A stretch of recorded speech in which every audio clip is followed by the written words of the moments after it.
The Legend of Zelda movie is a film that fans have bated breath on. At the time of writing this video, there's not really a whole lot of concrete anything to the movie except for a couple of credit names. That is until IGN dropped this one video. And do you have a favorite Zelda game?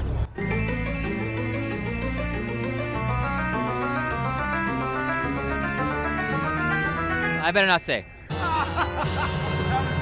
He's going to be the director of the upcoming Zelda movie and was the director of the brand new Kingdom of the Planet of the Apes film. I assume this video was taken during the premiere of the movie, and it's safe to say that fans are furious with what he has to say or lack thereof. The Legend of Zelda is a franchise that means the world to so many people, myself included. Zelda's where I got my start on this channel, so seeing Wes Ball struggle to simply name a favorite Zelda game? Yeah, it's understandably making everyone furious. But what if I told you that that wasn't the case? There's a very specific reason that Wes Ball chose not to pick a favorite Zelda, and it's honestly probably the best movie he could have made in the long run. And hopefully by the end of this video, I can convince you that he is the right person to direct the Zelda movie. So without further ado, let's get into it. The Zelda movie is something that fans have had their eye on for quite some time. My previous video talks more in depth about this, but long story short, I think we're in a golden age of video game movies since more films about said properties have been popping up recently and have been a ton of fun. Sonic the Hedgehog, Mortal Kombat, and especially with the success of the Super Mario film, it was only natural that a Zelda movie would follow suit. Only 7 months after the Mario movie was released, Miyamoto personally tweeted on the official Nintendo Twitter account that he had been working on a live-action Zelda movie for years now with a certain individual named Javier Rod, oh no. Both of them are set to produce the film and has only officially started development on it, with Nintendo being heavily involved in the production. Since it had just started production, it won't be releasing for a long time, but we hope fans will enjoy the movie.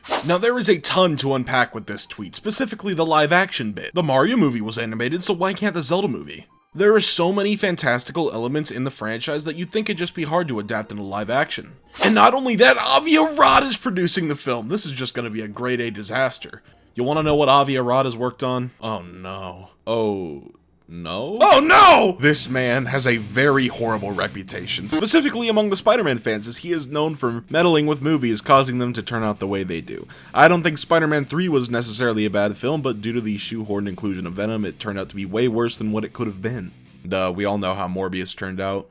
Don't need to go over that one. The crux of what I'm trying to say here is that at the very least, Zelda fans are just on the fence about giving this film a chance. We're still in the phase of healing when it comes to video game movie adaptations being good in the first place, so you're not very displaced with your optimism, and I'd honestly call you smart for doing so. But me, on the other hand, well, shit, I'm fucking stoked. Nintendo sent a message to all of Hollywood with the Mario movie. They're back in the film game with an absolute vengeance to make some of the most profitable movies imaginable, and the Mario movie was only really the tip of the ever-growing iceberg here. I think since the original Mario movie hit theaters back in the 90s, Nintendo has made sure to have the tightest gorilla grip on their properties to make sure that something this bad never slips out the cracks again. Nintendo shut that shit down fast, and fans were deprived of any multimedia of their favorite franchises. Regardless, Nintendo has had an iron fist over their properties after their first and only real disaster of a film. Pretty much all we had after the movie was select manga adaptations of certain games, which had only in the past decade or so have started to become wildly popular here in the West. Nintendo is so strict with their stuff, I'm surprised they even let Link speak in this shit.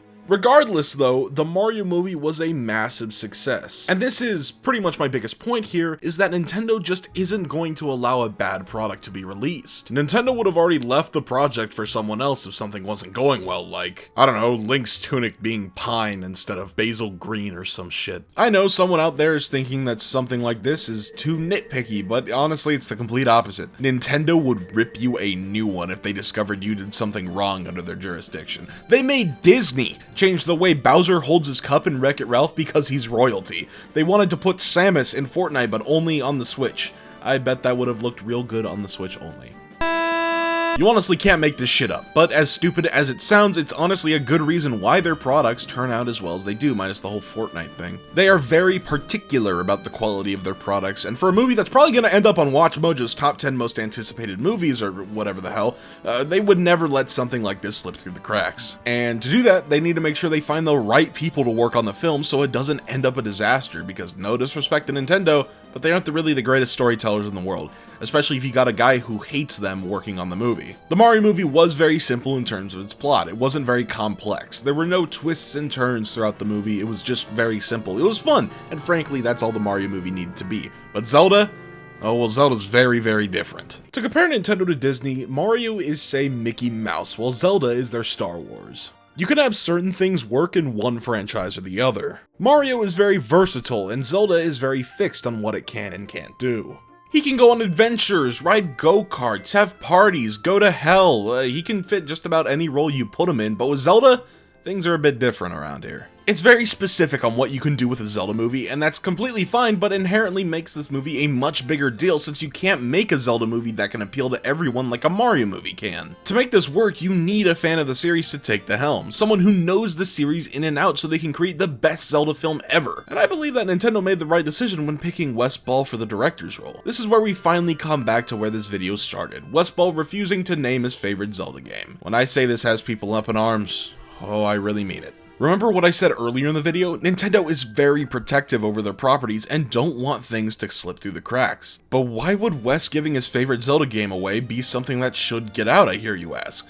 It's for one simple reason. Story speculation. I think the Zelda movie won't be a direct adaptation of any one game, but will instead pull from many games to create a new story that has never been seen before with Zelda. But I think Wes was very smart in not giving this answer away, as it might give us great insight as to where this movie is pulling from. If he said Ocarina of Time, for instance, it wouldn't be out of the ballpark to assume that time travel would be involved within the movie, or say that Link grows up as a Kakiri, or if he said Wind Waker, oh well, it might be safe to assume that Link is going to collect all the pieces of the Triforce in this movie. It's things like this that could give away so much of what the movie could be about without him telling us anything directly about the movie. And that's not to consider Nintendo was probably forcing him to keep his mouth shut about this. Like I keep saying, nothing gets through the cracks, not even the director's favorite game.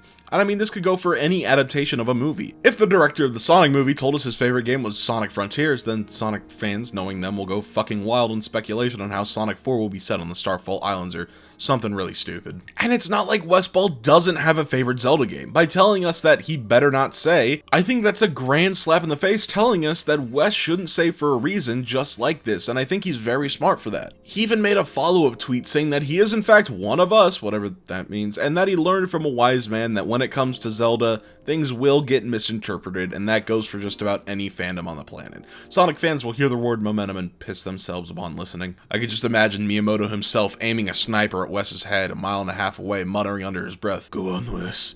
Tell them your favorite Zelda."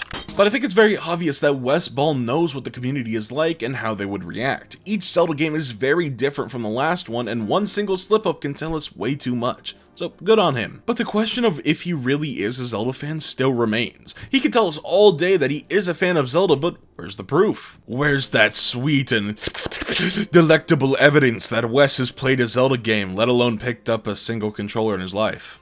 Well, it's actually right here. Alright, yeah, what about that? What? The ant? Yeah. Since I could never hope to direct it, the next big mocap Avatar-like movie should be The Legend of Zelda.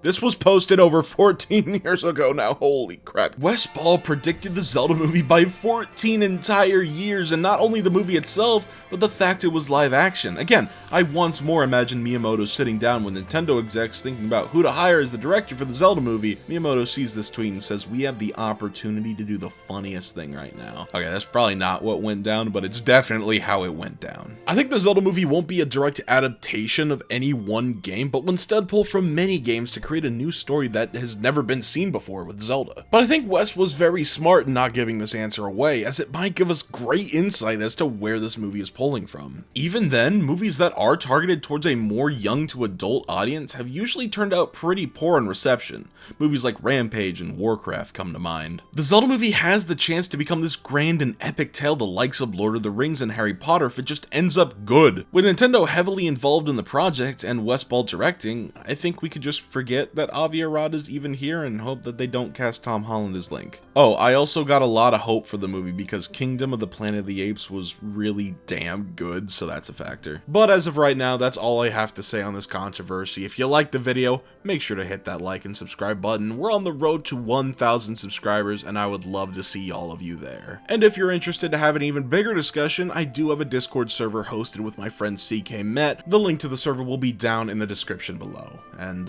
yeah. Bye.